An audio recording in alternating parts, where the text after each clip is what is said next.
Alright, ladies and gentlemen, of course Genshin 5.7 has just recently released, and we did recently get a brand new Spiral Abyss, and we now have a SKIRK.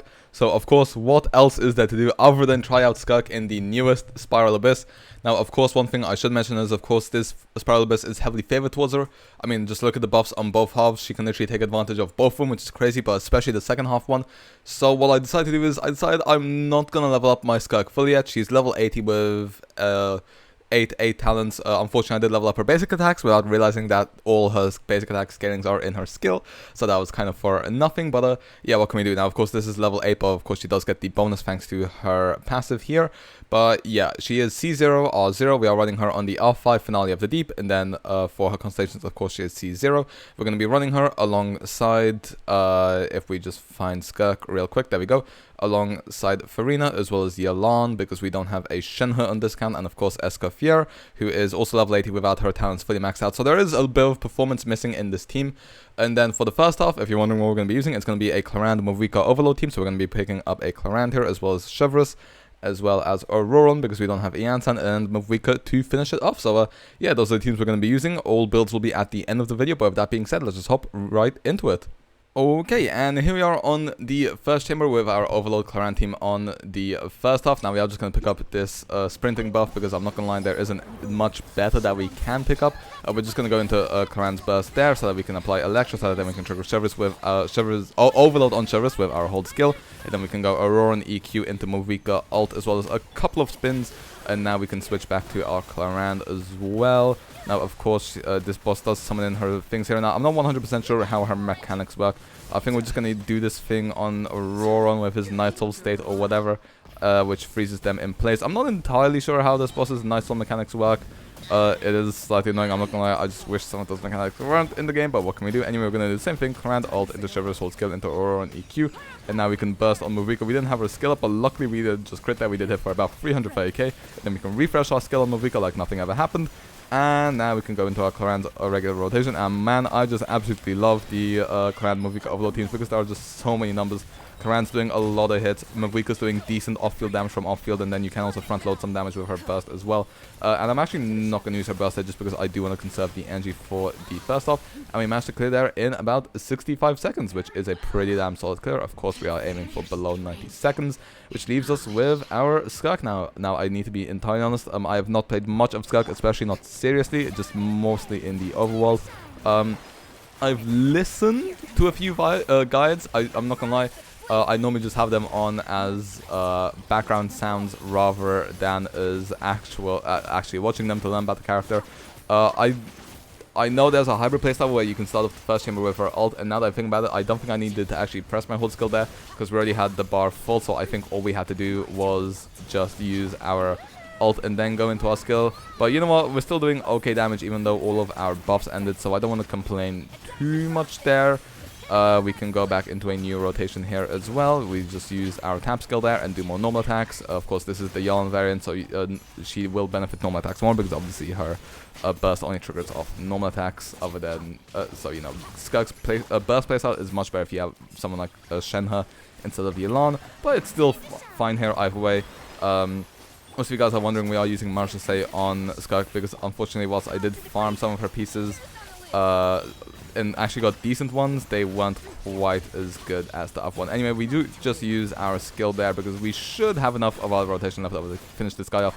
And of course we do. We took about 75 seconds-ish there, I want to say, to clear the first chamber, which, you know what, I will take. And with that being said, let's hop into the second chamber right away. Alright, and here we are on the second chamber now with our Clorinde, and the only floor, and the only chamber buff is the, thingy one, the sprinting one again, which is slightly annoying. Anyway, because we don't have Clorinde's ult up there, we go for Ororon's EQ, and then we go into chevreuse's EQ, then we ult on Mavuika and spin around a bit before switching back to our Clorinde. Now, I don't want to use my burst here yet, because we're probably going to have to reapply it on this boss, like so that now we can go into chevreuse's hold skill again.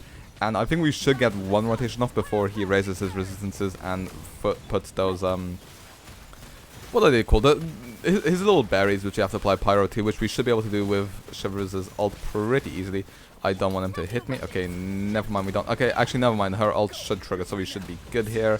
And now we can EQ on Mavuika, and there we go. Yep, he's in his down state. We did about 280k there. Now we can switch back to Clorinde and unleash our rotation here as we get to see all of the satisfying numbers. Now I'm going across to the side of him because sometimes if I lunge straight forward, he will just end up making me get launched in the air. And okay, I did not realize that our rotation has basically ended there. Let's just go for another one. And now we do want to be careful here with our Clorinde, although he is nearly dead. The problem is so is she. And she's on about 800 HP. Now luckily she can heal herself when we use her skill, which, you know, we do love a little bit of quality of life on our DPSs here. And we're about to clear it. Okay, I was going to say in 80 seconds. Never mind, it's going to get closer to 90 seconds. This boss's spin is so annoying. I wish some characters had more built-in interruption resistance, but we just about got it in just under 90 seconds, which, you know what, I guess will take. Now we're back to SKIRK. The problem is we don't have much energy here, which isn't ideal. Okay, luckily we do get furinas there from using Yelan's EQ, although we don't have Escoffier's burst either. Now, of course, with this guy being Electro, when he gets into his enhanced state, or the one where he has his shield up, I'm pretty sure he is going to end up getting... actually, no, I know that he's able to drain our energy, which is quite annoying. Now, luckily, if we stay on SKIRK, he can't drain our energy. The problem is if she takes a few hits, then we can't heal, because we won't have Escoffier's burst. Now I'm just going to go for our team, make sure we refresh the cryo application of Escoffier, and I knew it, of course, our SKIRK gets hit. Now then, let's just try to stay in the state as long as we can whilst dodging everything that we can. Luckily, those attacks don't do too much damage. And okay, we just about managed to make it. Now again, we want to funnel our particles into furina. We do want to prioritize furina's burst over Yelan's, although Yelan's is of course good to have as well. And now we do get Escoffier's burst as well. SKIRK should get healed up now, but there will be the continuous healing as well. And then after a couple of basic attacks, when we have 3 Void Rifts on the field, I do want to use my burst there. Of course, like I said, I am no expert at playing SKIRK. Okay, we managed to weaken this boss's thingy. We were able to get his shield down, which I think is the most important part. Now let's just go back into Escoffier. Okay, we do get her ult just barely. This boss's HP bar is going down very quickly right now. You know what, we're actually going to use our burster on Escoffier, hold skill into burst, and he is nearly dead. We can just use some basic attacks whilst we wait for the thing to go up, because of course, I mean, the thing is, Yelan, Furina, and Escoffier are all doing decent damage on the team, which is why we were able to take her out despite using the burst. So yeah, it is nice that SKIRK does get the option to frontload damage. I do think it can sometimes save you a couple of clears. That being said, let's move on to the next chamber. Alright, well then, here we are on the final chamber, and we can actually pick ourselves up a crit rate and crit damage buff, which is nice because neither our Clorinde or Mavuika or SKIRK are at max crit rate or crit damage. So you know what, that's always very pleasant. Anyway, you already know the drill. Make sure we apply Electro before going into chevreuse, and then we can use Mavuika's ult to front load some damage. And now, okay, now the Capellius boss spawns in, and luckily we do have quite a lot of, I believe it's either a Sia or Numa on Clorinde and chevreuse. Honestly, I never remembered which one was which even back in Fontaine, so don't expect me to remember which is which now. And we actually already took out the cryo shield with chevreuse's ult, which is perfect, which allows us to deal 300k there on our Mavuika. And now we have, okay, he's about to put his shield up again, but luckily we do have Mavuika doing some off-field damage.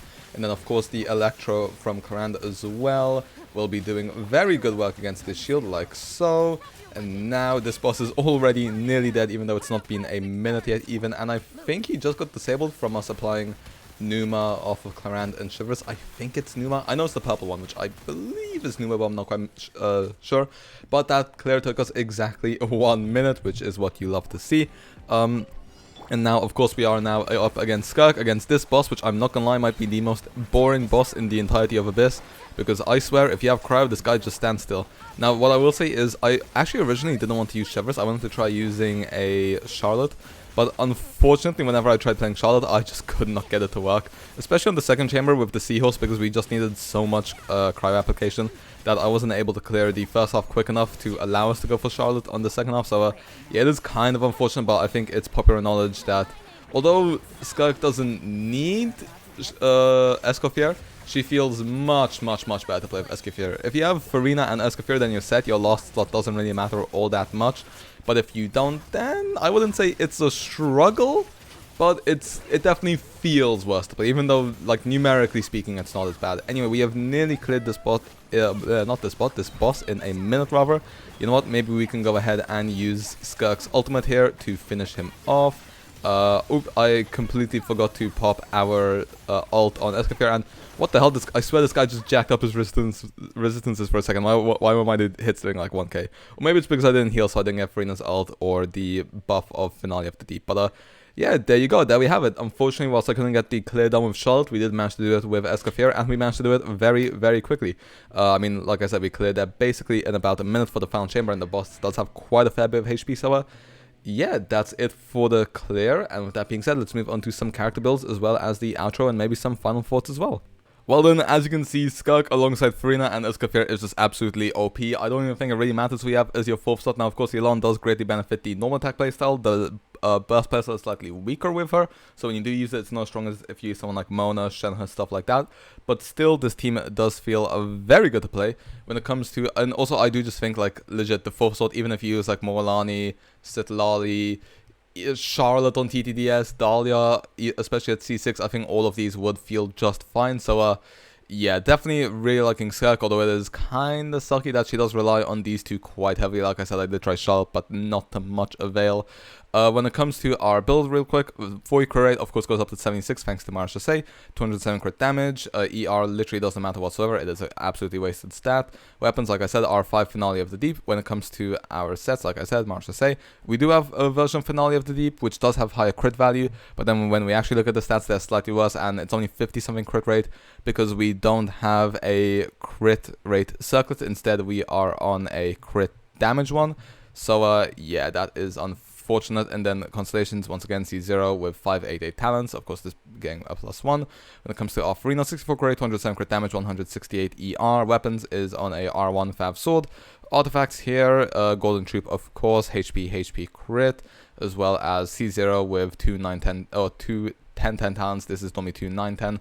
And then for our Escoffier, she is on 62 crit, 182 crit damage, 148 ER on a level 80 R1 Fav Lance. Artifacts also on Golden Troop. Before this I was running her on no set because we used to have a skill damage buff in the Abyss, but we don't have that anymore. But I still haven't fully leveled her up yet because I'm not gonna lie, I just don't feel the need to, because she's just so OP. She makes every single cryo team feel so busted that I haven't really felt the need to get her talents above 188 or to ascend her one more time. And then when it comes to our... Oh wait, also our Yelan real quick. Level 65 crit, 193 crit damage, 194 ER on a level 70 Fav Sword at R2... Not Fav Sword, Fav Bow. Of course, on the Emblem set as well. The set that most people run her on HP, Hydro, and crit damage. And then Constellations, once again, C0 with 1710 talents. The skill buff doesn't matter on her as much. And then when it comes to our second half team, Clorinde is on 58 crit, of course goes up to 78 thanks to her Ascension bonus. Or not Ascension bonus, rather her passives. 207 crit damage, 118 ER. Nice to have, would be nice to have a bit more. Level 80 R5 Lion's Roar, because we are playing her in Overload, so the enemies will either have Pyro or Electro on them, which is very nice. Double crit, double crit, double crit, double crit, and 7.8 crit rate, which isn't actually that much for a circlet on the Harmonic Whimsy set. C0 with 110 talents. When it comes to our chevreuse real quick, there we go. She is on 35k max HP, 41 crit rate, 79 crit damage, 145 ER on a level 60 R1 Fav Lance, because I just have too many Fav Lances to level up. She is also on Noblesse as well, which is pretty damn important for her on full HP builds there. Constellation, she's also C2, so doesn't get C6 unfortunately, with 181 talents. And then when it comes to our Ororon real quick, 71 crit rate, 128 crit damage, 161 ER on a R5 level 95 Warbow, as well as on the Cinder City set, of course, to buff up both our Clorinde as well as our Mavuika. He is actually C6. We did like 160 wishes on Chaska, managed to get him C6, which was nice. And then 111, 12 talents. And then mostly thanks to him having his constellations. And then when it comes to finally our Mavuika, wherever she is, there we go. 40 crit goes up to 80 thanks to Obsidian Codex, and then 223 crit damage. Once again, ER is completely wasted on her on a R1 level 90 Wolf's Gravestone. Once again, like I said, Obsidian Codex, double crit, double crit, double crit, double crit, as well as 10.5 crit rate on our crit damage circlet. C0 with 1910 talent. So yeah, that's it for us. Hopefully you guys enjoyed. Let me know how you're finding Skirk right now. Are you playing her with Escoffier? If not, who are you using instead, and how are you finding that experience? With that being said, hope you guys enjoyed, and I will see you guys next time. See ya.